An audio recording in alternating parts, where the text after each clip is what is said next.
Well, hello everyone, and welcome back to the Auto Repair Marketing Podcast.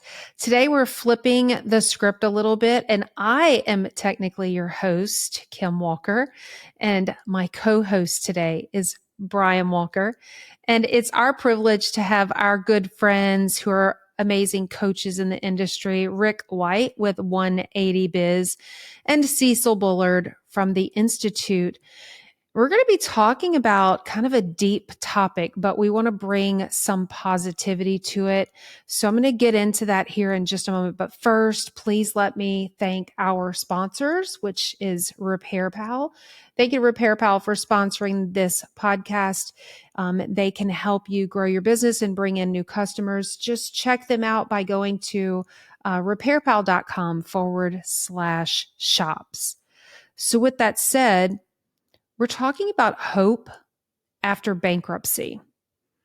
So when I just say the word, for me, if I just say the word bankruptcy, people get all cringy and uptight, and they close their mouths, their lips get tight. People are, it's like a taboo topic.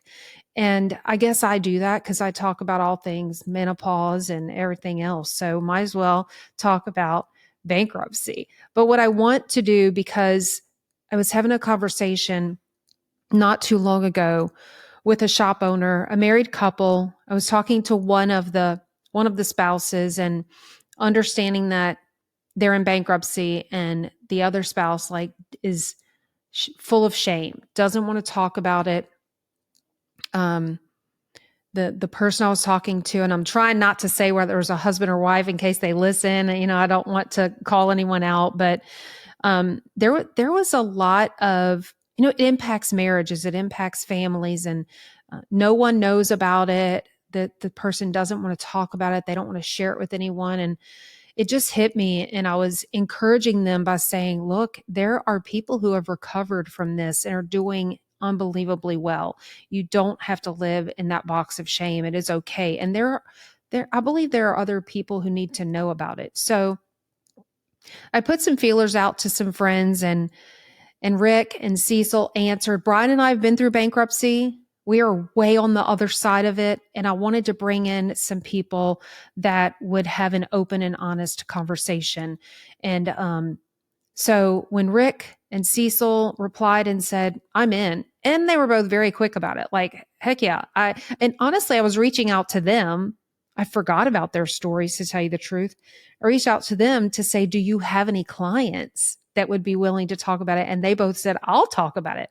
Let me talk about it. So that's what we're here for today, is just really open up this conversation and have something truthful and honest so that people can listen and leave from it and not feel ashamed of what they're going through, and know that there are lessons to learn and there's hope on the other side of it. So with that being said, I want to just kind of start off by asking you guys, let's talk about what got us there, like the decision to make that call to that attorney and say, tell me more about bankruptcy. So Rick, what got you to that point? When was that? What can you tell us about your story?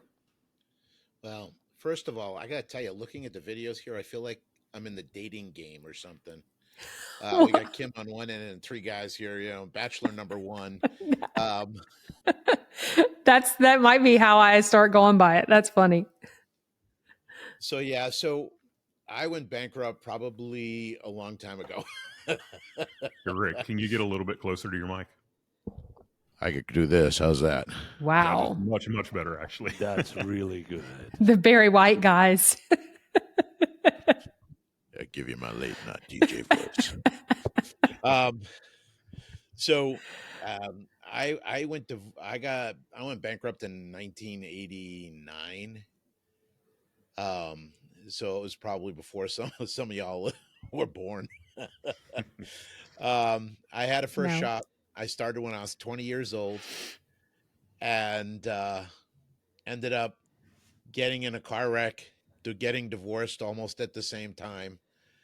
I had about $30,000 in debt.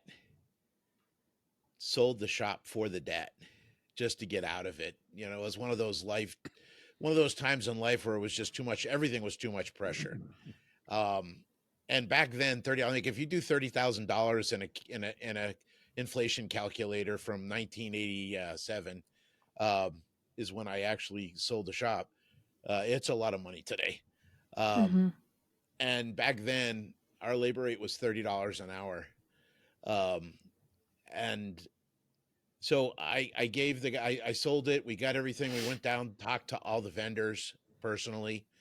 He agreed to take over the liabilities on them, and he kind of floundered the shop for a couple of years, and then shut it down, and all the vendors went after me. Mm. Wow. So that was young. I mean, at 87, in 87, I was what, 25, and there's a lot more power in the written word than the spoken word. So we'll just, or accountability, maybe that's a good way to say it.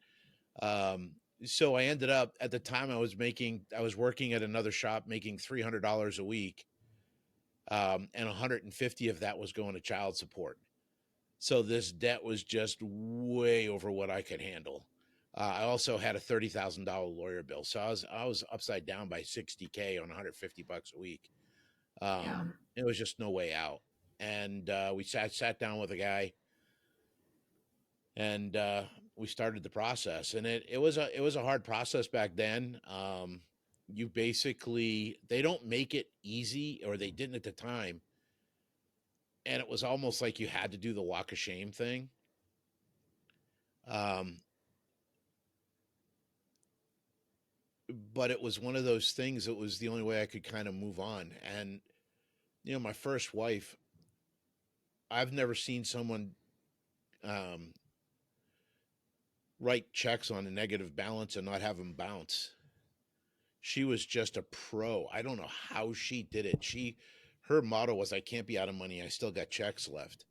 Hmm. Um, it was so bad. So I actually got divorced in 87 and did not get a checking account until 1995 when I bought my shop, my second store. Um, because I was just so averse to being negative and stuff. Like, I paid everything cash. And the only reason I got a checkbook then was because of the business.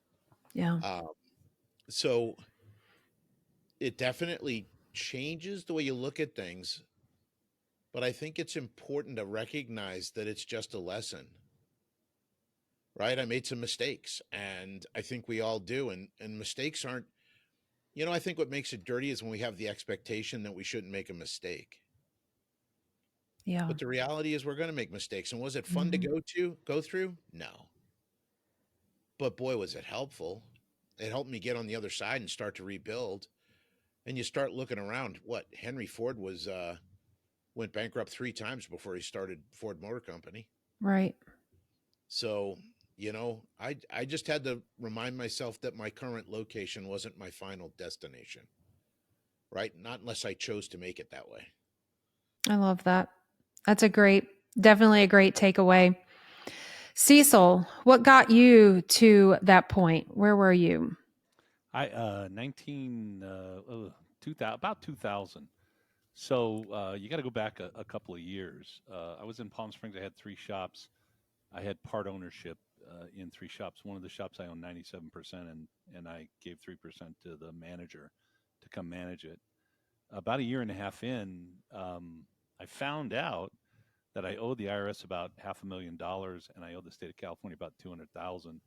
And what had been happening was the manager had been signing checks and writing them in the checkbook to the state or to the feds, but those checks never went there. They always got cashed.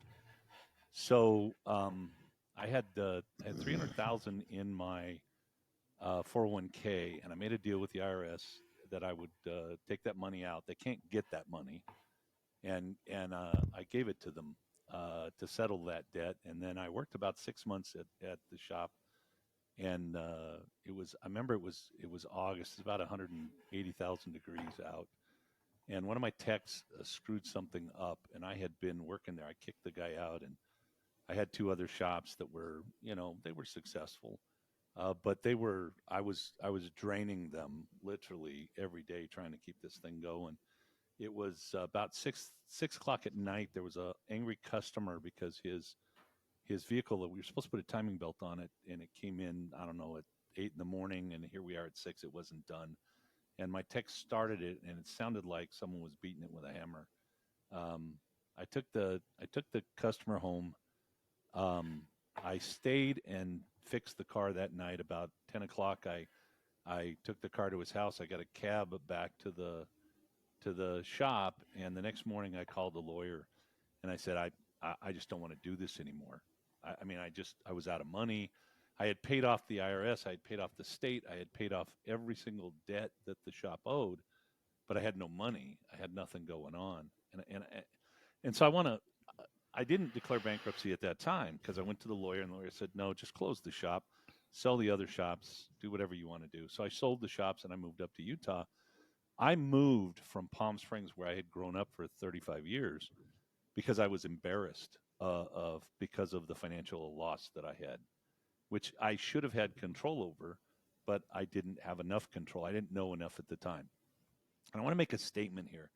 I mean, I moved my family, my wife, my 4 children with a new baby out of Palm Springs up to Utah in embarrassment. Okay. Felt like I needed a fresh start. Don't get me wrong; it was great to be up here. I came up here, worked for a dealership for about a year and a half, and then I started working for this transmission place, and I fell in the pit, shattered my right ankle. I spent 2 years having surgeries, had 7 of them. Couldn't walk, couldn't work. I had a second on the house when we moved out of Palm Springs. I gave my truck back to the local Ford dealership. I gave my house back to the bank. But I had a second that was $18,000 that was haunting me, and they came after me once I had this injury, and there was just no way out. I mean, literally, I was at a point where I couldn't even work. We were making, I think at the time, $214 or $224 a week on disability, and I had 4 kids, and my mortgage was $1,800. If it hadn't been for family and friends and church, we would have been homeless multiple times during that 2 years. Well, about midway in, I said, screw this. I owe these people 18 grand. And I sent them a letter, and I basically said, look, if you don't get off my back, I'm happy to pay it. If you don't get off my back, I'm going to declare bankruptcy. And we declared bankruptcy. And yes, we did the walk of shame, all of that. And I have to tell you, when I was sitting in, the doctors had screwed up the first time I shattered my ankle. They didn't know that it was shattered. They put me in a cast, and 5 days later, I was going into emergency surgery where they were going to tell me they were cutting my foot off. And you want to think, you're at a low point in your life. Think about, not only am I completely broke, and I have 4 kids and a wife and a family, and I had been raised probably like all of you, that you take care of stuff. Especially if you're the man in the house, blah blah blah. And then I was being told they were going to cut my foot off, and that I'd never be able to, quote unquote, work again or walk again or any of that kind of stuff. Um, it was at like the lowest point in my entire life. One morning, 3 o'clock in the morning, I swear to God, a voice came to me and said, "Hey, stupid, knock, knock, knock, McFly. I gave you a brain. You don't need a foot. Your brain is what's going to get you through."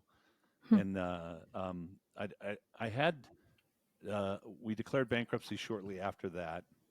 I just got to say, I thought my life was completely over, but God or whatever you want to say came to me and basically said, you have a brain. And from that point on, I went to college. I got a couple of degrees while I was having surgeries. After 4 surgeries, the doctor still said you can't walk. That's it. That you'll never be out of a wheelchair. And I found another doctor. Went there. They finally cut the nerves, at least one of the nerves, to my foot, so I could put weight on it. And from there, I was able to run a very successful shop. I learned my lessons. I think bankruptcy, getting taken advantage of was a fantastic lesson. I like to tell people, I think I'm a good coach, not because I did it all right, but because I literally did it all wrong. And I think I learned from all of that. I was able to run a good shop. I've had this company now for over 20 years. Very, successful, been able to have, I think, a really big impact on a Mhm. lot of people's lives, a very positive impact. And I would just say, every great person has gone through hard times. There's no great person that hasn't gone through some really difficult times. And most people, like Henry Ford, have been through a bankruptcy. It's not, when you think you're at the end of your rope, when you think the world's over with, it isn't. It's just a Mhm. starting point. So Yeah. you got to, yeah, no, Right. it's not. And today, would I want to declare bankruptcy? No. But, but, but if I had to, I Mhm. wouldn't have a problem doing it Yeah. tomorrow if that was necessary. I wouldn't, and I wouldn't even quote unquote be ashamed. I might be Yeah. mad, you know, but I wouldn't be ashamed. Uh, It's a tool that's out there, and I think it's how people use it. So before we go any further, Brian, why don't if I tell it, we'll be here till tomorrow, but why don't you just answer the same question about ours? What brought us to ours? Yeah. So Cam and I go pretty deep into the story in episode 2 of the podcast, and I'll link that in the show notes. But we filed bankruptcy in 2008, but I need to go back to 2007 to really tell the story, because 2007 was an amazing year for us. 2005, 2006 were, they were kind of tough. 2007 was a great year, and I'll never forget, at the end of the year, my accountant tells me, you need to spend some money. And I had money, and he's like, go buy equipment, whatever you need, go make some purchases, or you're going to have a huge tax bill. Worst advice I've ever gotten. And I love to tell people now that if your accountant ever tells you that, find a new accountant. Um, if you had a great year and you made money, pay the damn taxes. Like, when you pay taxes, that means that you did something right.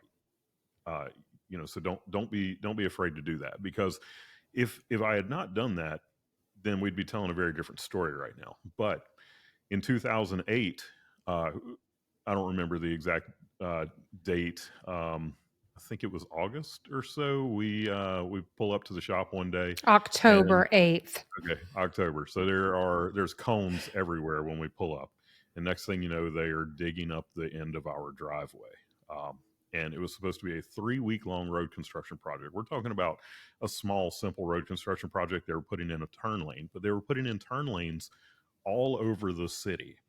And the way that this company decided to do it was they did one piece at a time. They would go dig all of them up, and then they like did it in steps. Like, they did the same step at every one of these things. They kept promising me, 3 weeks, 3 weeks. Well, it ended up taking 7 months.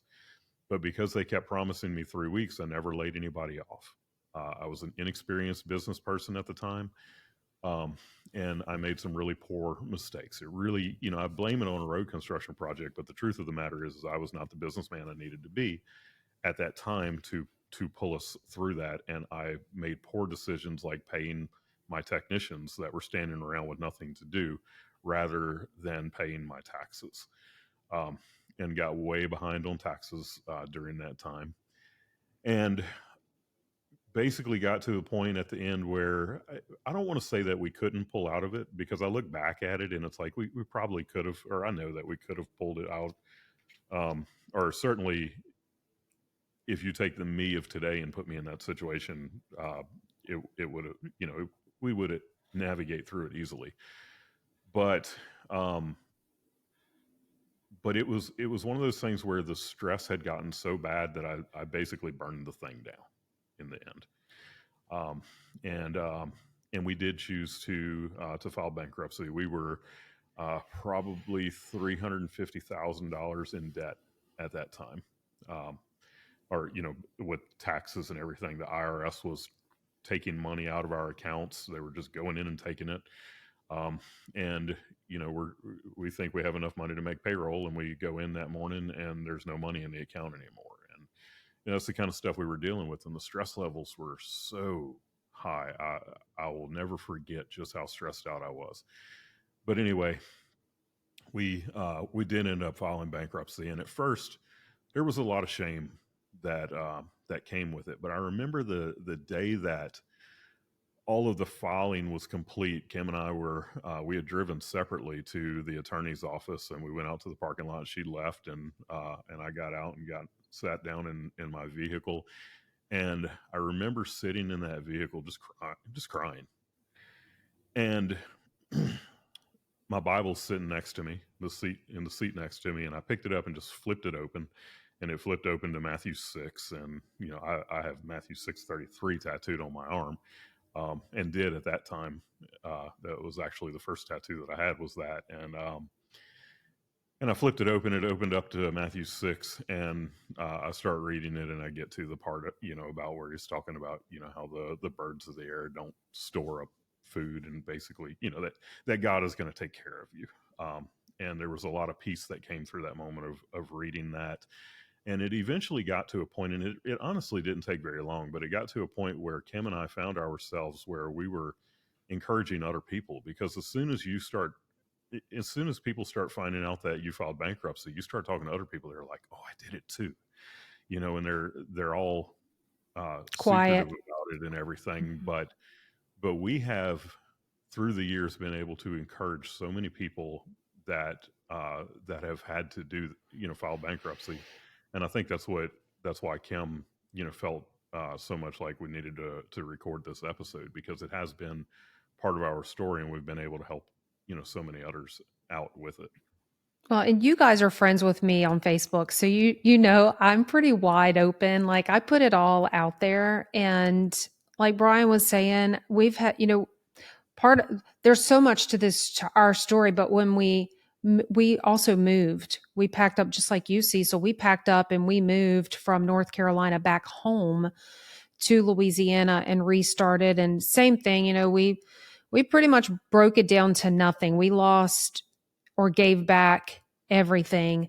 And I just want to share from the wife perspective.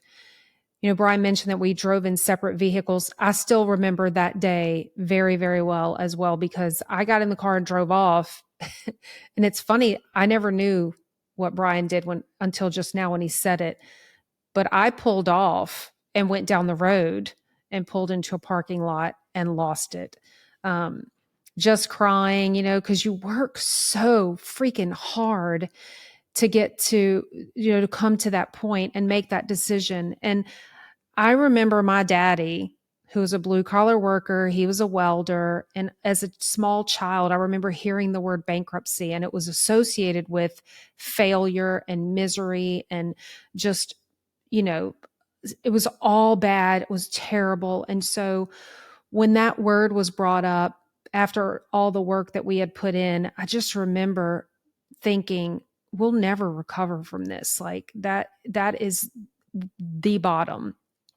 And so I drove off, cried, but I can't shut my mouth. So I'm a talker, and, I was talking to people. And then when we moved home to Louisiana, I had people reaching out to me saying, hey, I know what happened to y'all. Like how did you make it through that? So they could see, because you're on Facebook, you see how people are living. And I share the good and the bad. It's not just a highlight reel. And I've had so many people reach out and say privately, don't tell anybody I'm asking you about this, but how'd you do it? And so being able to share your story just empowers and encourages others. So I remember going to I just knew bankruptcy. I didn't know there were different kinds. So I think it's important that we just very quickly share, and we are not attorneys. If you are listening to this right now and you're in that situation where you're thinking about it, you're considering it, you have to get educated on it. We are not attorneys, so talk to someone else. But I never knew there were different types. And so like you, Cecil, and I know you as well, Rick, like we were just raised like handle your debts, like take care of yourself. And I still can't, how many checks I wrote to chapter whatever. You think I would remember the number, but I think there are some things we repress intentionally. So I can't remember which one it was, but we went with the one where for 5 or 6 years We did a straight. chapter 13. Chapter 13. Because I wrote the check every month, chapter 13 bankruptcy, and sent it off. And so do y'all have anything that you want to say as far as making the choice to figure out which direction to go in? I need to clarify something. First of all, your accountant may say spend money. It's not necessarily a bad strategy because there are strategies to save money on taxes as long as you prepare for the fact that you're going to pay taxes. So I know Brian says if your accountant says get rid of him, I'm sorry, I've told some people to spend some money occasionally in the right strategy. Yeah. Second, talk to a lawyer, find out which is best for you because it depends on your situation, Yep. etc. I think we filed ours was chapter 11. So I didn't write any checks. I literally, that was that. It was all done. Yep. There's Yep, and Cecil is absolutely right about that. You know, if your accountant is telling you to spend money and you have plenty of money there and you have an actual need, then, you know, if there's something that you're going to end up buying the next year anyway, yeah, absolutely do it before the end of the year. In my case, I had zero intention of going and making a big equipment purchase until he told me to do that. And I spent to the point that I did not have enough buffer, you know, that I should have had. And your accountant should have told you, look, you can spend X, but you need to put this away because you're going to have this tax bill, like it or not. Yep. Yeah. You are going to pay some taxes and you better be ready for it. And I think that's the difference between CPA and a CFO is, you know, a CFO, at least from my experience, I work with both now, and the CFO gives me so much more guidance. The CPA gives me guidance from a tax strategy standpoint, but the CFO gives me guidance from a standpoint of actually running and growing the business. Right. You don't want to buy something to kill cash flow. Yeah. I mean, that's absolutely, you know, buy an $80,000 truck so you get the write-off this year, and then you got $1,000 payment for the next 8 years. It's just killing cash flow. So, yeah. You know, I think is it chapter 7? It was so long ago. It was either chapter 7 or chapter 11. I walked in owing a ton of money and I walked out owing nothing. So there were no checks for me. But it wipes out your credit. You basically can't get a credit card or anything like that. At the time, it was 7 years. And honestly, my ex-wife kind of cured me of all of that anyway. So that wasn't a big deal for me. You know, it was funny walking out. It's hard to admit falling. I don't like the word failure. It's hard to admit falling. Right? Because this is a documented case of falling. Like, what's the first thing we do? Like, it was funny. Once I had a motorcycle, right? I locked the steering wheel on the motorcycle and jumped on, forgot I had done it, started up and turned left and then tried to straighten it out and I couldn't and dumped the bike. And the very first thing, I didn't even look to see if I was bleeding. The first thing I did was look to see, did anybody see me, right? And when you're going bankrupt, it's a pretty public declaration of, I fell. Okay. Yep. Falling isn't bad. Falling is part of life. Falling is where we learn, right? Tough times make strong people. If you learn the lessons, right? If you learn the lessons. And guess what? I'm going to say this the wrong way. I'm still getting my ass kicked, right? It's just part of life. I get smarter. I get better at stuff, but I still get kicked. And it's okay, right? So I think one of the things we've got to do when we're talking about this stuff is the expectations is life's going to happen. And it's how we respond to that, right? Not react, but respond. I think if you're not getting kicked, you're not trying hard enough. I mean, you're not putting yourself out there. You need to get, not that I'm going to put myself in a position where I need to declare bankruptcy, not consciously, right? Not intentionally. But most people, you know, why are they charging 29% interest on credit cards? To cover all the people that default. I mean, there's a lot of default going on in the world, especially today. Yeah. And, you know, to me, it's like, if I don't make a mistake every once in a while, I'm always afraid God's going to take me from the earth if I'm too perfect. So I got to have a few flaws, right? That way I get to stay for a while. we should be making some mistakes. Just we should get smarter and smarter, and then like Brian, he's got a CFO and an accountant. One of the problems that we have, I think, in small business, first of all, mom or the wife is trying to do the accounting, and most of the cases she's not prepared or and we even hire accountants or bookkeepers who aren't prepared to give us Mm-hmm. financial advice. That's a different thing. Mm-hmm. Putting your, making sure we knew where the money got spent and putting it in a place where we could file taxes is one thing, but having good sound tax advice from somebody that knows and understands how to do it, that's another thing altogether.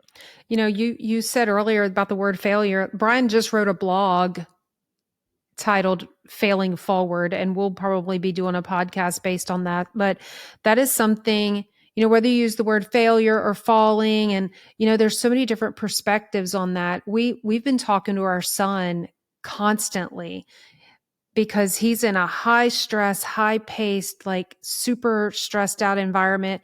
We're like, dude, you are going to make mistakes. You're going to fail. He's 21 years old and he gets stuck in it. And we're like, the key is, if you say falling, well, get up.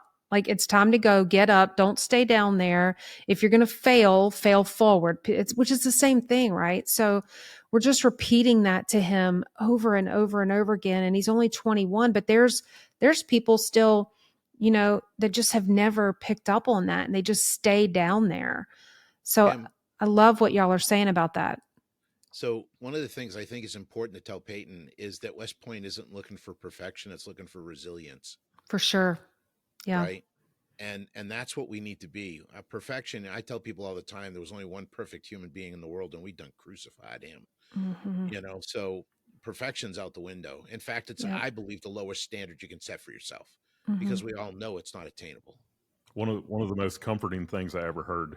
I was listening to an interview with Mark Cuban, and he was talking about how he'll never go into business with someone who has not lost at least one business in the past. And the reason why is he Go into said business with Mark Cuban? That would be great. he Yeah.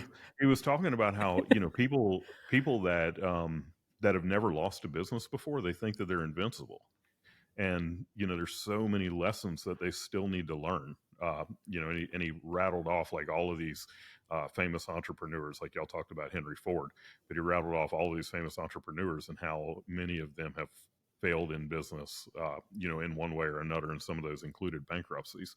But he's right when he talks about that, because I think about back at the Brian of 2007 when I was doing that. It's like, man, we were reading our own press clippings, like we believed, um, how great we were, and almost had that feeling like we were invincible. And then it took something little like a road construction project to show just how weak I Mm-hmm. was as a business person. But one of the things that has done for me is it has made me where I know that is something I never want to happen again. So I'm constantly looking at, where are the places where we're weak? Where am I weak personally? And, what can I do to make myself and our business stronger in those areas? There's two things that will kill you, and one is fear and the other is pride. And I look at our business because it's the business that I understand. I mean, I'm pretty sure that dentists and doctors and shoe stores have the same problems that we do. But, there are so many shop owners that I think they don't get the help they need coaching because of their pride. They Mm-hmm. don't want to know that they've been doing it wrong for 25 years. Yep. Or they're afraid I'll make a mistake. Well, holy smokes, if I was afraid I'd make a mistake, I would never get out of bed. I Yeah, mean, I for would sure. be completely disabled. I make mistakes every day. I make tons of them. Not on purpose. I'm not a perfect human being. Yeah. Well, It's amazing. one of the things, Brian, I think is important is, and I think you hit it really well, is the fact that, okay, I fell down. What can I learn from this? And then I got to let it go. And that's Mm-hmm. something I'm dealing with a client right now that lost a business, and he's in a new business now and he's doing really well, but he's afraid to grow. because he's allowing his past to dictate what's possible Mhm. instead of understanding it's not there to define, it's there to refine. Mm-hmm. And he's like, well, I don't want to make the same mistakes. And I'm like, it's not physically possible to make the same mistakes again because you've already learned those lessons, right? You got to make Mm-hmm. new mistakes now. And Yep. it doesn't mean you're supposed to avoid those mistakes, right? And again, I'm not going to take a haphazard risk, but I will take calculated risk, right? I look at an opportunity and I say, okay, how much risk is here? And by doing it that way there, it's not fatal. It might hurt, right? I might make, I'll fall down again, but it's not going to kill the business because I understand what needs to happen. Like when uh, I hurt my back in 2021 and I was out for 2 months. My wife will tell you she was a widow for 2 months. I was on 600 milligrams of oxycodone every 4 hours. The lights were on, but there was nobody home. Um, if it wasn't for the grace of 3 clients, long-term clients picking up the kind of the torch and coaching those 2 months, I don't think we'd be here today. Now today, two of those guys have stayed on and they're now assistant coaches. And Mm-hmm. I'm learning that I have to grow. I have to grow from this, right? That I've got to get it so that the business is not wrapped around me, Yeah. because stuff happens. And again, these are just lessons, and that's what bankruptcy is. It's just a lesson. It's an opportunity to learn and start over, Right. right? And this You're is on not bad. a podcast with coaches when you have a million amazing one-liner quotes. Like I'm like, oh, I'm going to write that down. And then I stopped. I'm like, I know there's going to be so many more coming from this. So our video editing team is going to pull all these because you guys have said some amazing stuff. We've talked about lessons, and I want to go back though to, we briefly touched on the feelings and the emotion, right? I come from a counseling background. I'm a female emotional, but I think it's important to really share. Do you have any, we talked about lessons financially and decision making, but do you have any lessons about taking care of yourself? Like it's easy to get stuck in that I'm at the bottom. Like, how do you, we talked about failing forward and falling and picking yourself. Like, how do, if there are people, shop owners out there right now listening who are either in bankruptcy, they're in shame, they don't want to talk about it, they don't want to tell anybody, or people are at the cusp of making that decision. What would you tell the shop owner about taking care of yourself emotionally, mentally? Like, pick up, let's go, get out of it. Don't stay down there. Cecil, I've seen you shaking your head. Do you have something to I'm add to always that?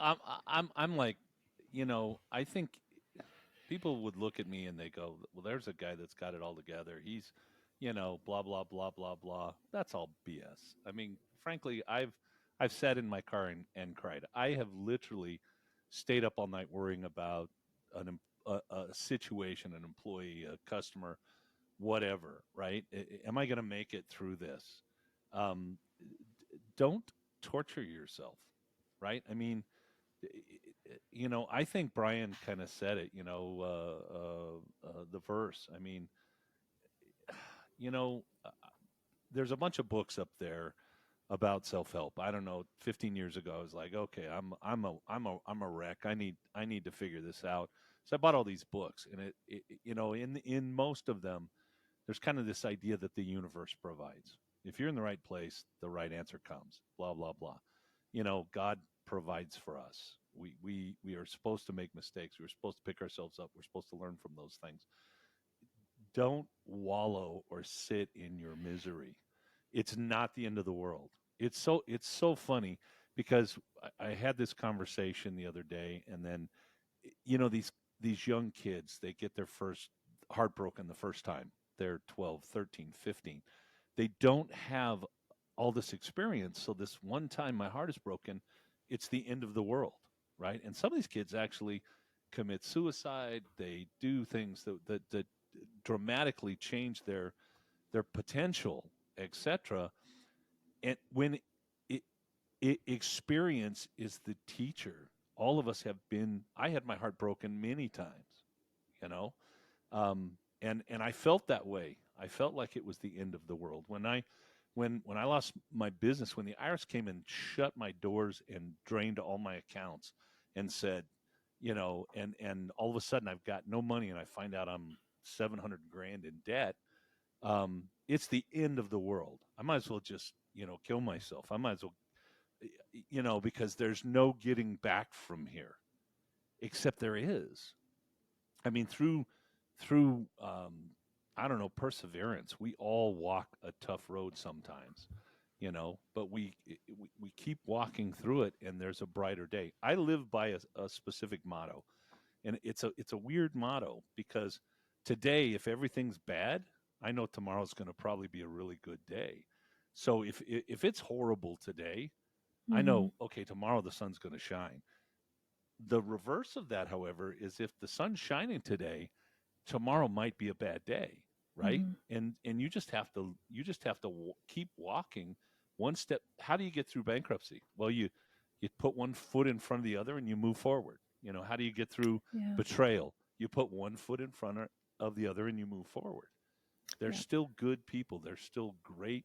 The world is, holy smokes, it's an amazing place. And Mm-hmm. if you have any belief, whether it's, you know, if it's God, that's great. That's what I believe in. If it's something else, that will carry you miles and miles and miles. All those books. I always hate it when I read The Universe Provides, but I want to tell you something. The universe provides.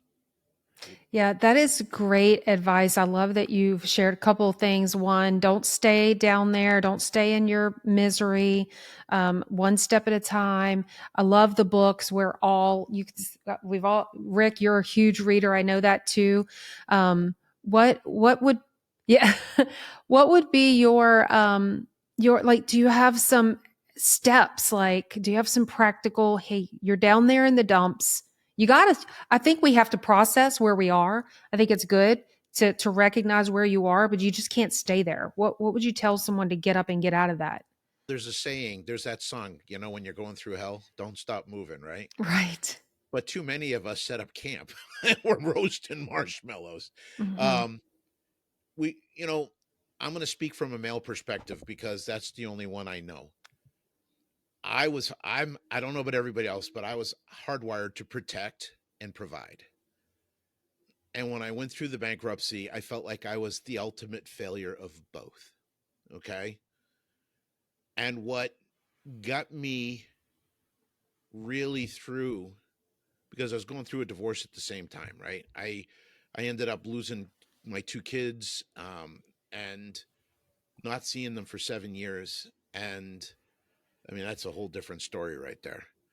Um, but literally I was sitting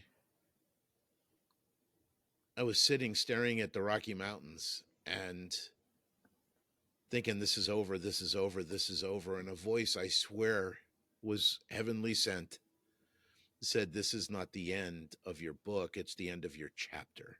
Oh, And when we can realize that what we're going through, sometimes the end feels hard and it's hard to go through. But if we can see the beginning on the other side of the end, it's like a coin, head and tails. One side's the end, the other side is the beginning. And start to move forward with, like, okay, what am I going to do different? yeah. That really is, it's a mindset shift. It's a perspective change that gets you through it. And then you just start over. But you start over, as Henry Ford said, failure is the opportunity to begin again more intelligently. And that's really what it's all about. And, you know, I was talking to somebody recently and they said, I want to succeed twice as fast. What do I got to do? And I said, fail twice as much. Because Hmm. that's what we learn. That's how we learn. That's part of learning. That's why I get on owners all the time when, hey, I had a tech break apart. Well, was he doing something new? Yeah, he was. That's part of the learning budget, baby. Hmm. Yeah.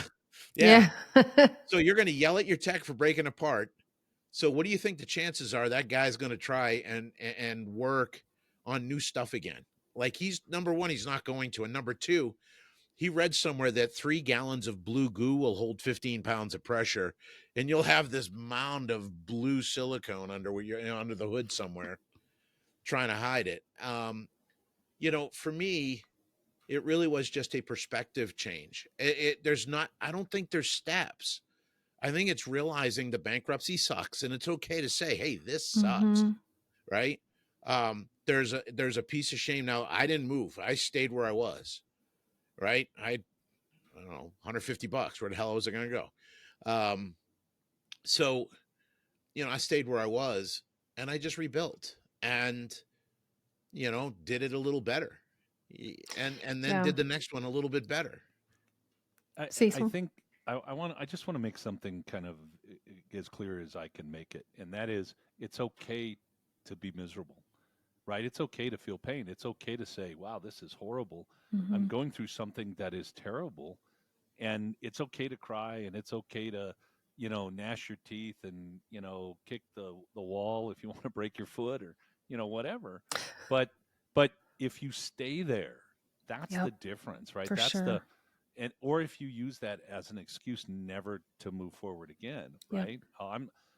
Geez, the first gal that I ever met broke my heart, so I'm never gonna have a relationship with anybody. Well, holy crap. Don't we want to have relationships with people? Isn't that what makes life interesting and fun and both painful and enjoyable at the same, at this almost Yeah. at the same time? Well, speaking of You got to have speak both, but oh, I'm sorry. mm, Um, Pain is a given, but suffering's a choice, right? Pain is part of life. It's where I learn, it's where I grow, it's where I get better, and it's where it makes life sweeter, right? The good times feel better. But staying stuck in that pain, that's where suffering starts. mhm. And suffering's a choice. It's when you fall down, staying down, that's suffering. Yep. Yeah.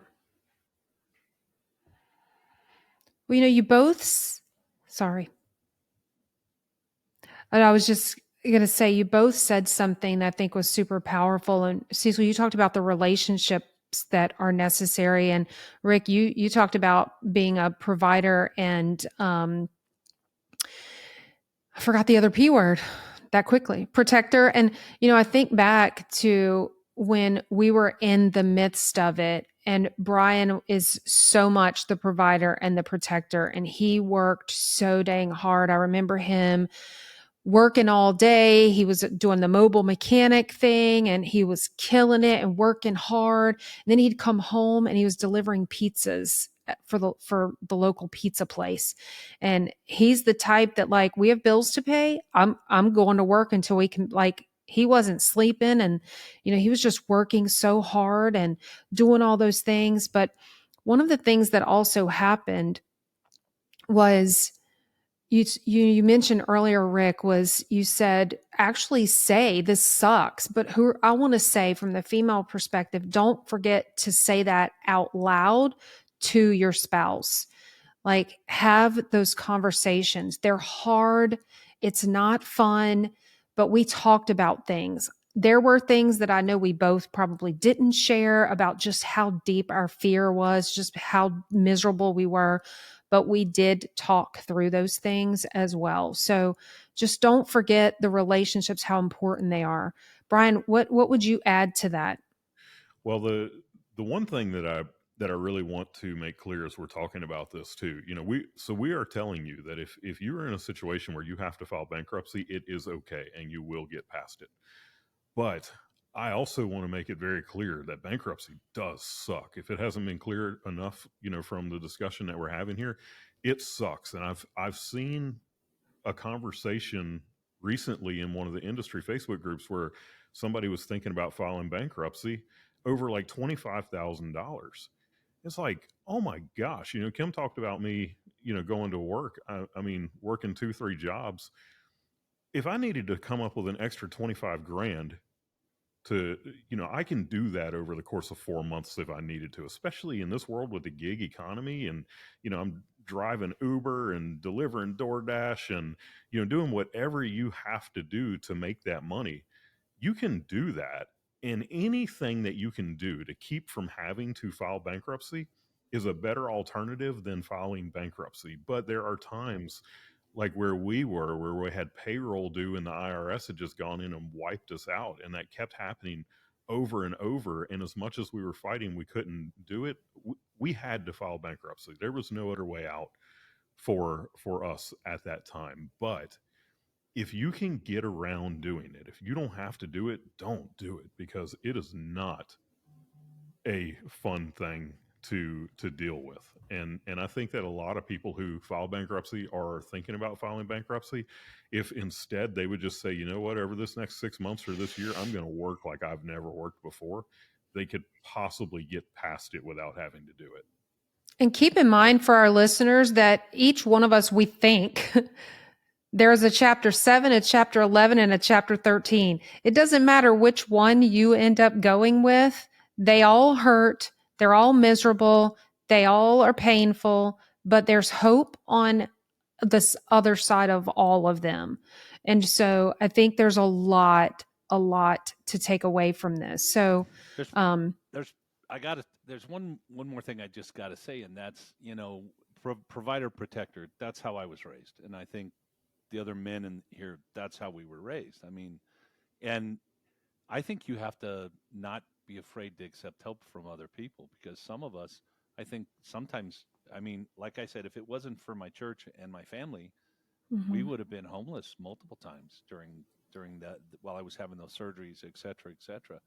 And I had to accept help from other people. Yeah. I think sometimes we put it all on our shoulders, and maybe that's not what we should do. I mean, don't get me wrong, Brian. Like today, if I needed an extra, I don't know, even $100,000, I'd probably find a second job, a third job.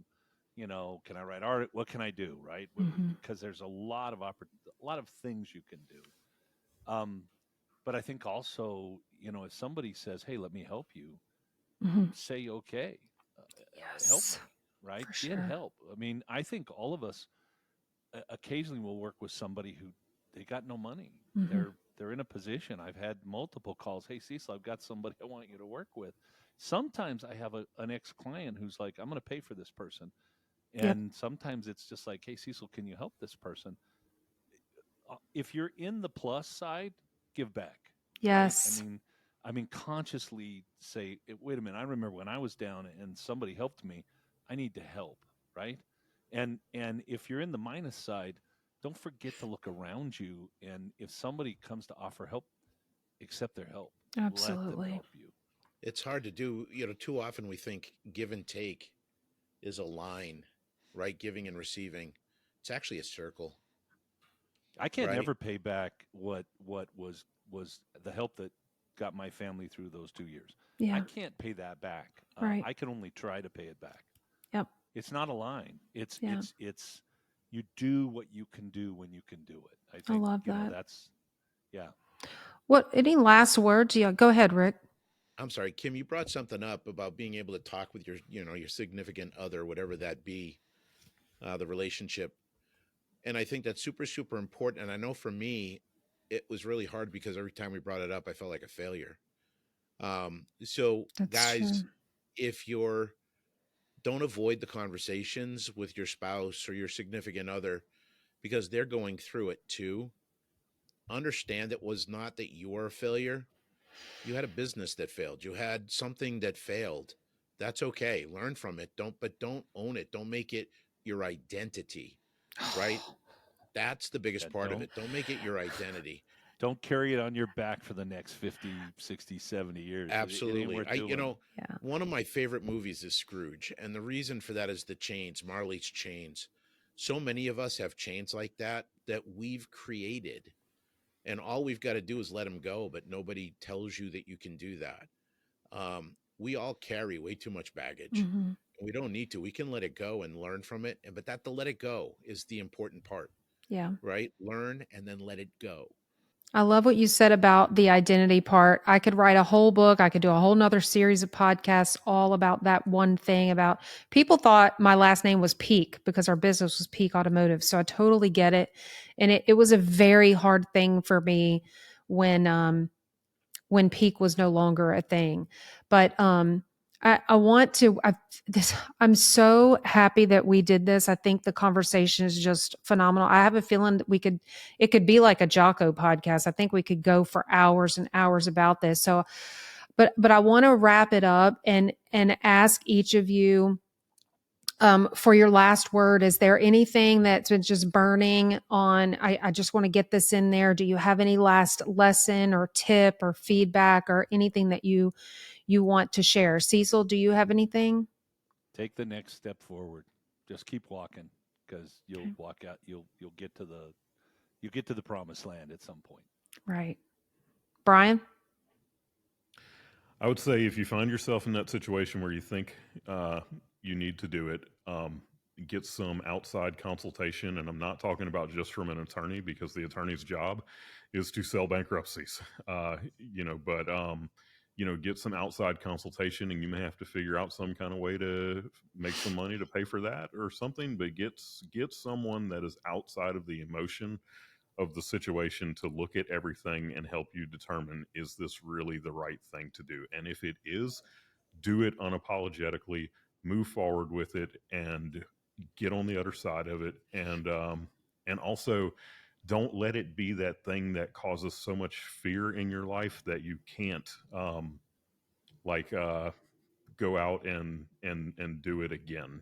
I'm not bankruptcy, but like whatever you were doing to begin with, if it was business, don't let it be that thing that keeps you from ever doing it again. Like all of us have said, learn from the mistakes, move on, become better from it, and go have success on the other side of it.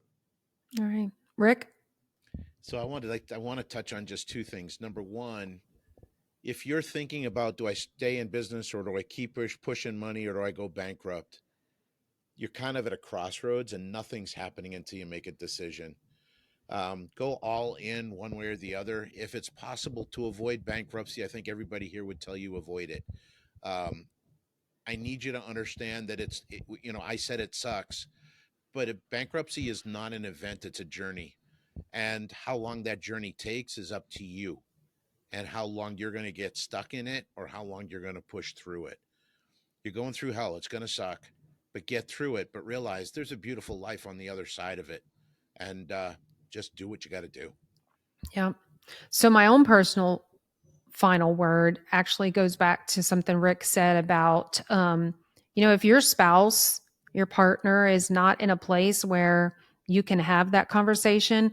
One thing about this industry is that there is a massive number of amazing people in this industry who will listen, who will be a shoulder to cry on, to talk to, whatever it might be. I know for a fact, without even asking, that you can reach out to Brian. I know without a question, you can reach out to Rick or Cecil or myself. You need somebody to talk to about bankruptcy, not a professional opinion, but just sharing our own experience or just listening. And I know some of us that will even pray with you. So whatever it is that you need, just reach out.